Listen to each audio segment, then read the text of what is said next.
ఈ రోజే డౌన్లోడ్ చేయండి. మీ ఫేవరెట్ షోస్ చూడండి. నైట్ ఇంట్లో వాళ్ళందరూ విష్ చేశారు. ఇప్పుడు హాస్పిటల్ స్టాఫ్ కూడా విష్ చేశారు. అరే, నాకు తెలియని పేషెంట్స్ కూడా విష్ చేశారు. కానీ అహల్య ఎందుకు విష్ చేయలేదు?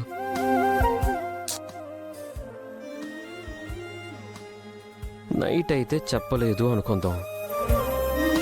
బట్ పొద్దున నాకు తలంటి స్నానం చేయించిందిగా, పాయసం చేయించారుగా, మరి అన్నీ చేసి నాకు విషెస్ ఎందుకు చెప్పలేదు? అప్పటికి నేను నోరు తెరిచి అహల్య గారు నాకేమన్నా చెప్పాలా, చెప్పడం మర్చిపోయారా అని కూడా అడిగాను. దానికి తను తల తుడుచుకోండి, జలుబు చేస్తుంది, రెడీ అయ్యండి, టిఫిన్ పెడతాను, బ్యాగ్ మర్చిపోయారు, క్షేమంగా వెళ్ళి లాభంగా రండి అని కబుర్లు చెప్పారు. కానీ విషెస్ మాత్రం చెప్పలేదు. అయినా తను విషెస్ చెప్పాలని నేనెందుకు అనుకుంటున్నాను? తన పట్ల నేను కేరింగ్గా ఉన్నాను కాబట్టి తను నా పట్ల అంతే కేరింగ్గా ఉండాలనేది నా స్వార్థం అవుతుంది. నేను మరీ అంత సెల్ఫిష్ అయ్యానా? లేదు.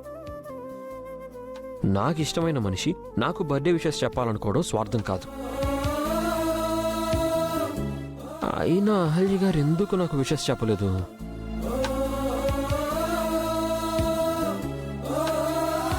అహల్య గారు అదితి పెళ్లి టెన్షన్లో ఉన్నారా?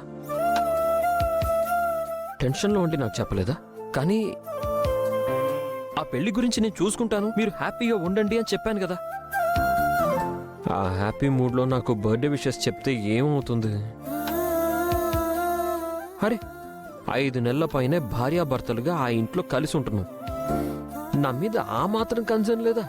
ఇంట్లో ఫ్యామిలీ చెప్తున్నారు, నా కింద పనిచేసే స్టాఫ్ చెప్తున్నారు, ముక్కు మొహం తెలియని పేషెంట్స్ కూడా చెప్తున్నారు.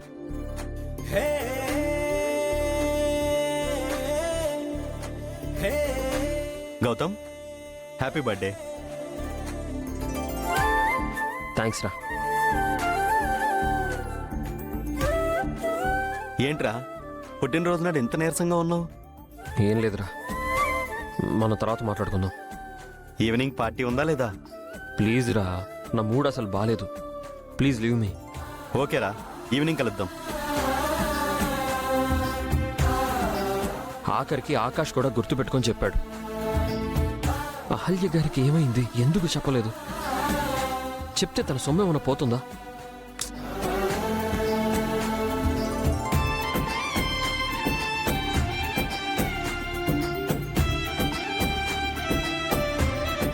గౌతమ్ గారు,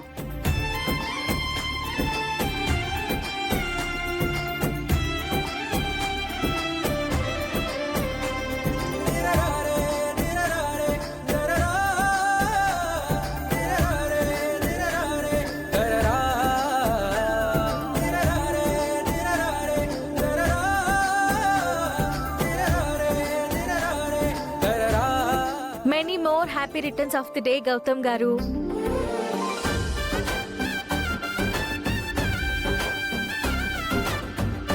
థ్యాంక్స్ అండి. నాకు తెలుసు మీరు ఇంట్లో విషెస్ చెప్పనప్పుడే అనుకున్నాను మీరేదో సర్ప్రైజ్గా చెప్తారు అని.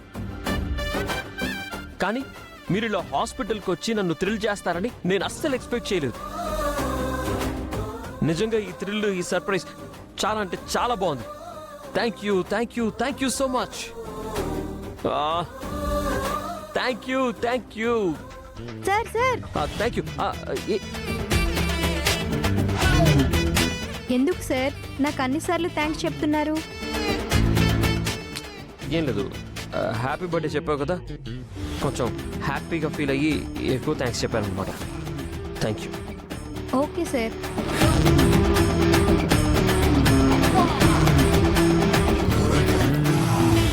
రే, ఏమైందిరా నీకు? హల్యా, నువ్వు నాకు విషెస్ చెప్పకపోవడం నాకు నచ్చలేదు. ఛ!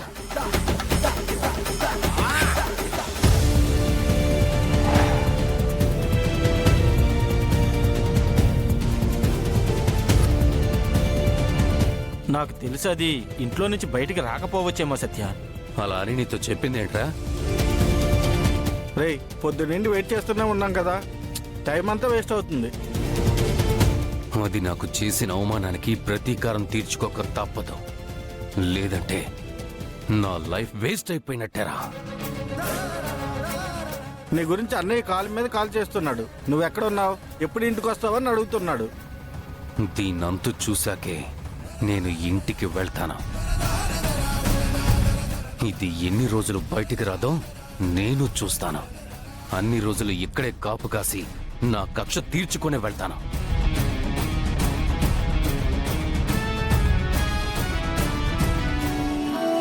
మావయ్య, ఏంటమ్మా మళ్ళీ కిచెన్లోకి వచ్చా? పొద్దున పాయసం చేసావు, ఇప్పుడేం చేయబోతున్నావు? బర్త్డే కేక్ చెయ్యాలి మావయ్య. మార్కెట్కి వెళ్ళి ఐటమ్స్ తీసుకొని వస్తాను. అయ్యో, నువ్వెందుకమ్మా వెళ్ళటం? ఏం కావాలో లిస్ట్ రాసివ్వు, నేను తీసుకొస్తాను. లేదు మావయ్య, ఈ రోజు ఆయన పుట్టినరోజు. ప్రతిదీ నా చేతుల మీదుగానే జరగాలి. సరేమ్మా, త్వరగా వెళ్ళొచ్చేయి, లేదంటే పెద్దావిడ కంగారు పడి కోపడతారు. అలాగే మావయ్య.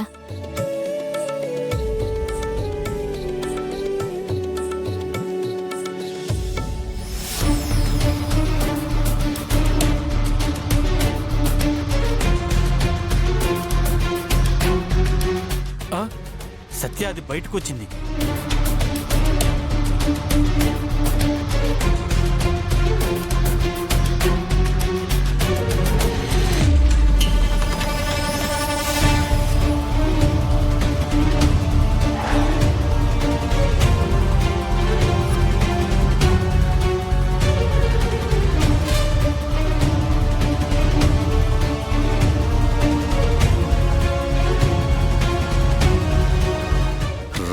రావే, నీకోసం ఎదురు చూస్తున్నా.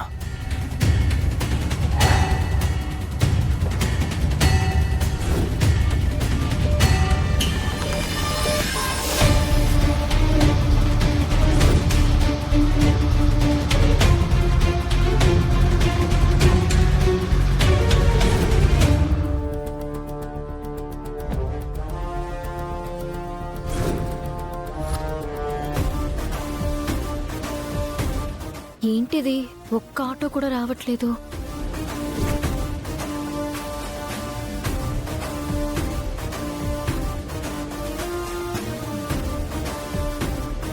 రే, ముందుకెళ్ళి యూటర్న్ తీసుకుని తిరిగొద్దాం. నేను దాని ముందు సడన్ బ్రేక్ తో కార్ ఆపుతాను, మీరు సెకండ్ లో దాన్ని కారులోకి లాగేయండి. ఓకే సత్య.